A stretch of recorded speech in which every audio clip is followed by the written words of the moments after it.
Student, मैं Ranjit Singh maths buying में आपका फिर से स्वागत करता हूं और आशा करता हूं आप सभी अच्छे होंगे। तो जिस टाइप से हमारी सीरीज चल रही थी उसको आगे बढ़ाते हुए आज मैं कुछ टॉपिक एक्सप्लेनेशन करने जा रहा हूं चैप्टर 3, जिसका नाम है pair of linear equation and to variable.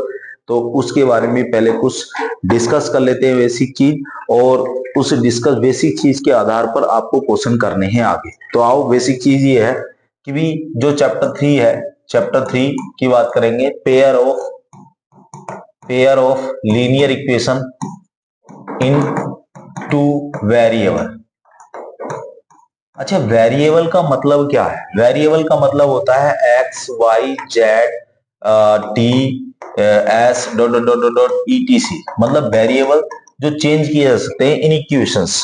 अच्छा, इसकी बात करें कंडीशन की, जैसा नाम वैसा काम, पेयर ऑफ लीनियर इक्वेशन मतलब लीनियर इक्वेशन के पेयर, मतलब a1x कितना हो जाएगा b1y प्लस c1 इक्वल 0। दूसरा कितना हो जाएगा a2x plus b2y plus c2 equal कितना हो गया 0।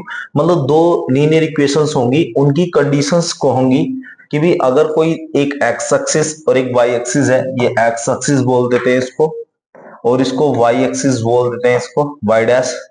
अगर कोई लाइन, एक लाइन L1 है, एक लाइन कितनी है L2 है, अगर वो इंटरसेक्ट करती हैं, कहने का मतलब किसी एक पॉइंट पर कट करती हैं, वो यूनिक सॉल्यूशन या फिर इंटरसेक्ट सॉल्यूशन कहलाता है, जिसकी condition A1 upon A2 not equal कितना V1 upon B2, where A and B coefficient of variables. Coefficient of variables, मैंने वेरिएबल्स वर्ड यूज क्यों किया? क्योंकि x और y दो वेरिएबल है।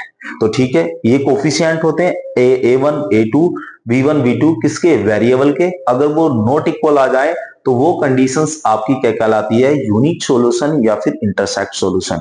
नेक्स्ट दूसरा टॉपिक है इसी से ही, अगर वही एक्स एक्सिस वाई एक्सिस की बात करूं, एक्स डैश और कितना वाई डैश, अगर दो लाइन आपस में पैरेलल है, मतलब ये कभी भी एक दूसरे को इंटरसेक्ट नहीं करेंगी, जिसका मतलब होता है नो सॉल्यूशन।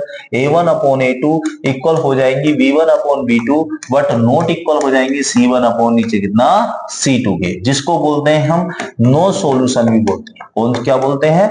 No solution. अच्छा, पैरेलल लाइन भी बोलते हैं। कौन सी लाइन बोलते हैं बेटा?